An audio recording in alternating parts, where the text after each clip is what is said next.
James White, Boxing Social, in association with Empire Fight Store and R Kings.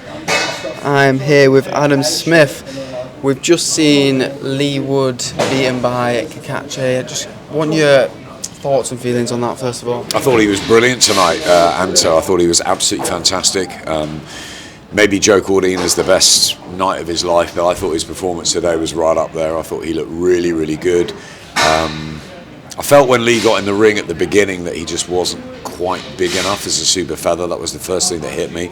But Anto's boxing tonight was brilliant, and Leigh kept on trying, he kept on coming, but he was just picked off. The jab was really good. I love the way he switched tonight from orthodox to southpaw, which is what Leigh Wood grew up on. He grew up on that style in Brendan Ingle's gym, and it happened the other way around. You know, Cacace outthought him tonight. I think it was a bit of maybe the sharpness, the momentum, the size, everything. And you know, Leigh had been inactive for 19 months, so he had it all against him. And it's a shame because it would have been nice to see a sort of maybe Leigh 2 years ago against Cacace. But you know, these things happen. He couldn't get that big fight, and then he asked for this one. I know he wanted it badly, and yeah, he was beaten by the better guy.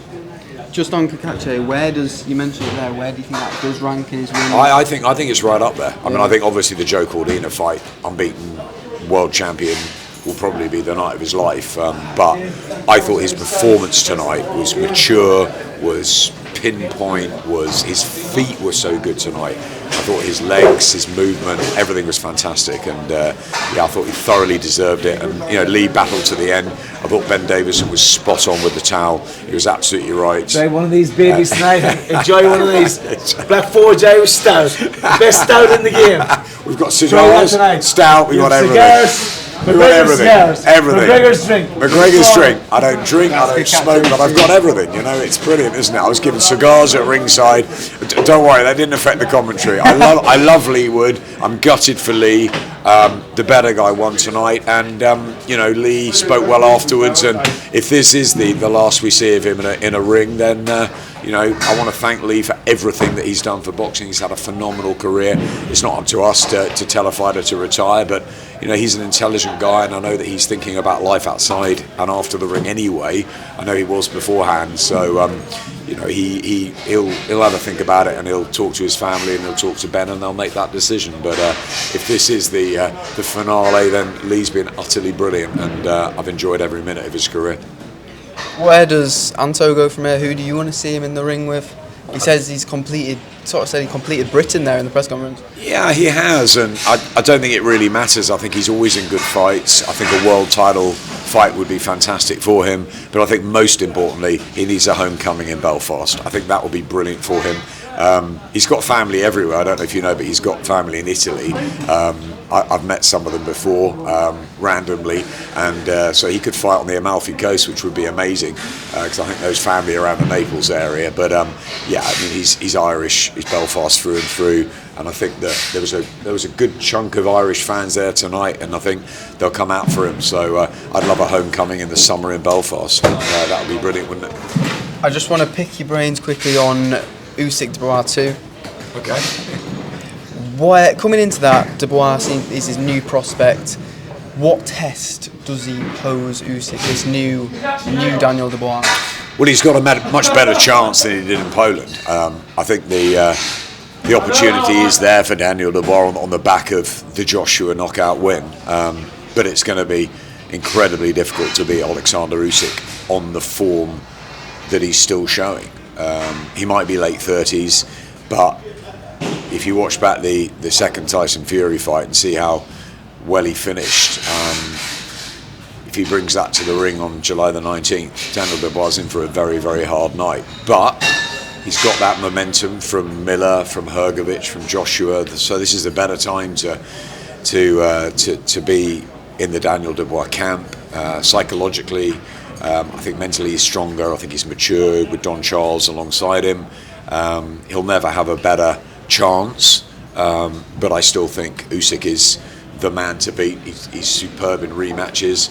I think he was annoyed about the press conference and all the talk of the low blows and the fact that it dominated everything.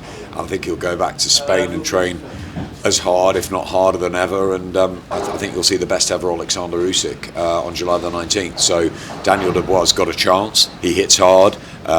We saw what he did to Joshua. You've got to give him an opportunity here, and it's a better opportunity than he had in Poland because he's at home and because he's proved he can deal with a Wembley crowd before. So he's got the platform. I would like to have seen him fight in February. I think it's a long time out of the ring since September, but he's got a real chance. I just think Alexander Usyk is a special fighter, and I think we'll look back at him as being one of the greatest fighters of all time. Yeah, I spoke to Dev on Thursday about that press conference and how we saw a different side to Usyk in a sense with the talk of the low blow.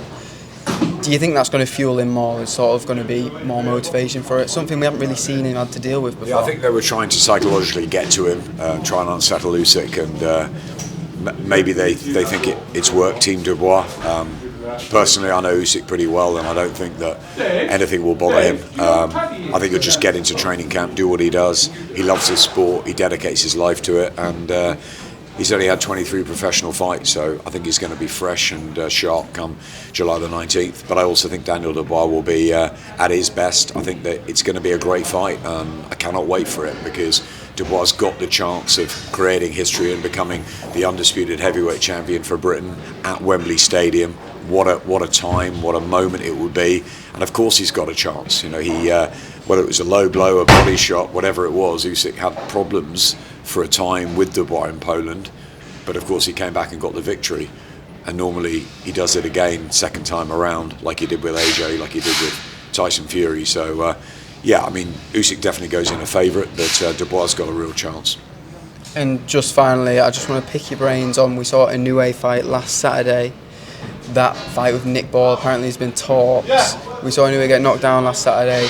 When I spoke to you last about this, you thought Ball, maybe another fight before that. What are your thoughts now? Are you still in the same headspace with that? It's interesting how boxing moves pretty quickly. Suddenly you see Inoue get knocked down in the second round quite heavily, and you think, wow, okay, if he goes up to featherweight, maybe Nick has got more of a chance, or maybe the gap has closed. I mean, he still will start a big underdog against the pound-for-pound monster. Inoue is brilliant, and everyone seems to go by knockout. So, but Nick Ball's a tough guy. He deserves the opportunity, and if it's a big money fight and it's the fight that he can get next, then fine. Yeah, I would like to probably see Nick in another fight first, but look, if the option's there, financially it makes sense, and it's the chance of a lifetime, he's got to take it. So yeah, look, it's going to be a hard fight against Inoue for anyone. But Nick Ball's a little terrier, and he'll believe in himself, and he's a very good fighter in his own right, and he's got a real chance.